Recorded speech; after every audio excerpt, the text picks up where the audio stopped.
Hello, I was asked to make a short video showing how the Allison transmission and the engine brake functions work on the 47X. The engine brake works in a rotating or swinging motion, so from the 2:30 to 3 o'clock positions. In the up position it is off. If we move it down one notch, we're in low. So the second notch would be medium, and the last notch would be high. You will also note that there's a indicator in the dash that shows that the engine brake is active. If we select it all the way up and off, it's off. It becomes active in low, medium, or high. If it is equipped with a Cummins engine brake, it will have all four functions: off, low, medium, and high. And if it has just a engine turbo brake, it will just have off and on. If you have additional questions, please refer to the owner's manual or driver's manual, or reach out to your Transwest trucks salesperson. Next, I'll show how the Allison transmission controls work. It's done by the same stock, except now we rotate from neutral to drive, or from neutral to reverse. So in the neutral position, you can see that we are in neutral and that neutral is selected. When we go into reverse, you can see that reverse, we are in reverse and reverse is selected. And if we were to go to drive, you'd see that we are in first gear and sixth gear is selected. This is automatic mode.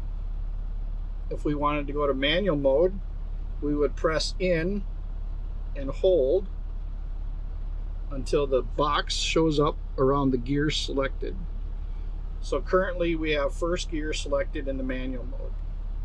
If I lift up on the selector, you can see that now we have second gear selected.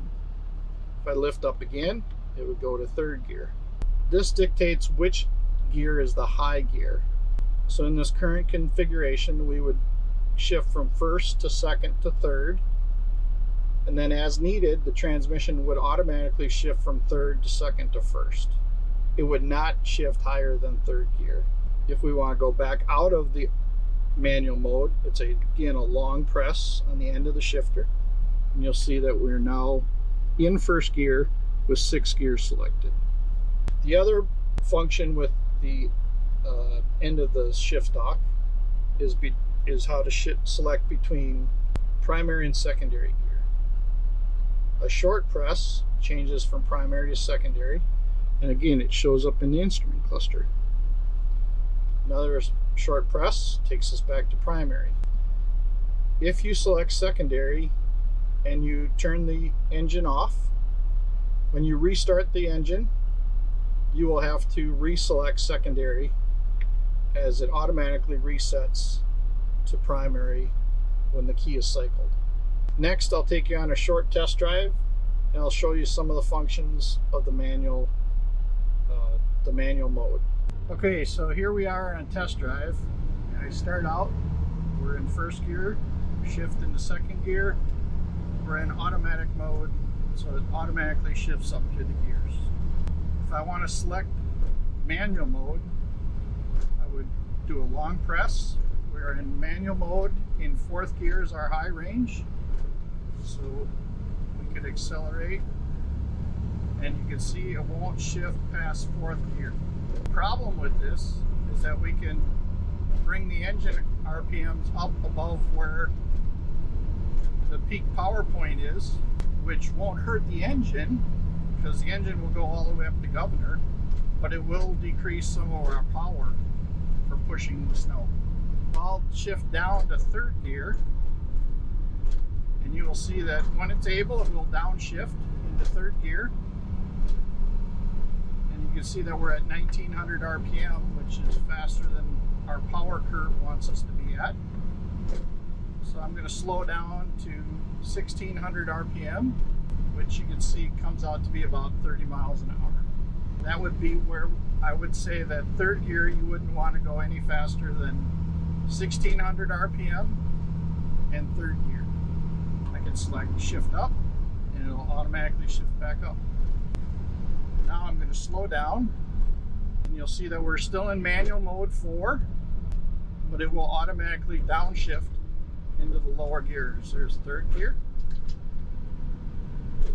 just like it would in automatic mode. Second gear, and we probably won't get first gear unless I come to a stop.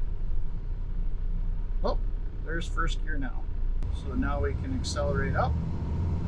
So it goes first gear, second gear, third gear, fourth gear, and now it will stay in fourth gear again all the way up to engine red line, which is 1900 RPM.